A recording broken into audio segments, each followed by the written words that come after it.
হয় স্বরাষ্ট্রমন্ত্রী আইনের ব্যাখ্যা না দিয়ে আইনমন্ত্রী আইনের ব্যাখ্যা দিবেন, স্বরাষ্ট্রমন্ত্রীর এসবে মনোযোগ দেওয়া দরকার।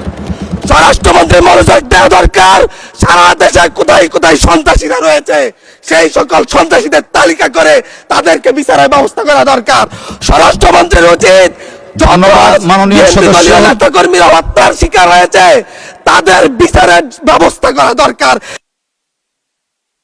ধন্যবাদ মাননীয় সদস্য। এই ইলেকশনে ভোট ডাকাতি দেখেছি, আমার ঘরে বড় হামলা করা হয়েছে। আমি কি এই ইলেকশনের জন্য নিজের রক্ত জড়িয়েছি? আমি আজকে স্বরাষ্ট্রমন্ত্রী আছেন, মাননীয় প্রধানমন্ত্রী আছেন, আমি এখানে প্রশ্ন করি আমি কি রক্ত জড়িয়েছি? আমরা রক্ত জড়িয়েছি বলে আপনারা আজকে সংসদে প্রধানমন্ত্রী স্বরাষ্ট্রমন্ত্রী হয়েছেন। রক্ত ঝরার পরে রক্ত জড়িয়ে গুলিবিদ্ধ হয়ে 3 দিনের মাথায় গুলিবিদ্ধ হয়ে দয়া করে থামুন মাননীয় সংসদ সদস্য, আপনার বক্তব্য অব্যাহত রাখুন।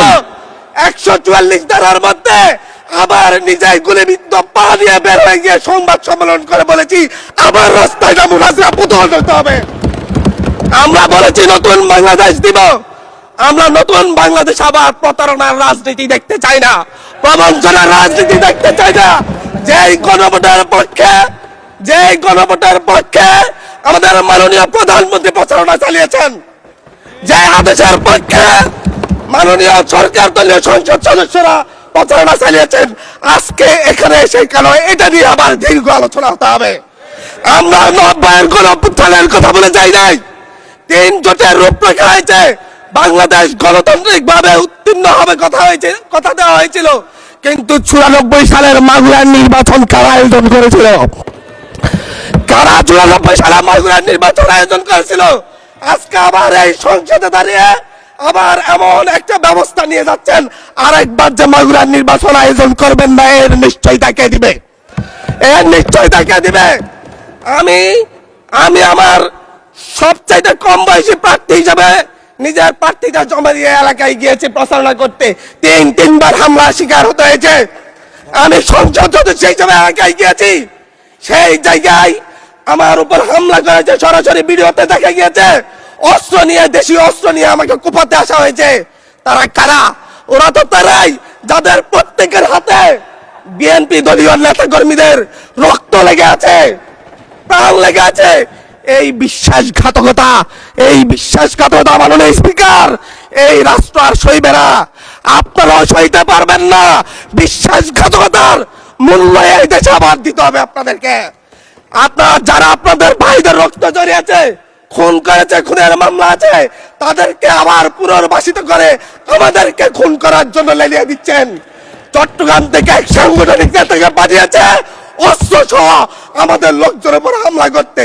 ভোটের দিন সকালবেলা থেকে প্রত্যেকটা ভোট কেন্দ্রে অস্ত্র দিয়ে মহড়া দিয়েছে। 30টা ভোট কেন্দ্রে এনসিপির প্রার্থী, বিএনপি 2জন বিদ্রোহী প্রার্থী সহ কারো এজেন্টকে ঢুকতে দেওয়া হয় নাই। এটার জন্য কি আমরা আমাদের রক্ত জড়িয়েছি? মাননীয় স্পিকার, ইলেকশনের একদিন পরে আমাকে আর 1 মিনিট বাড়িয়ে দিবেন মাননীয় স্পিকার, 1টা মিনিট। মাননীয় স্পিকার, ইলেকশনের পর দিন এক নারী অভিযোগ করেছেন, এক নিরীহ নারী, ওনাকে ধর্ষণ করা হয়েছে শুধুমাত্র শাপলাগড়িতে ভোট দেওয়ার কারণে।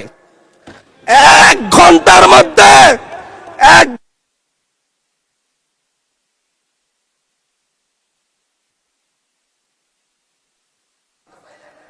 ধন্যবাদ মাননীয় সংসদ।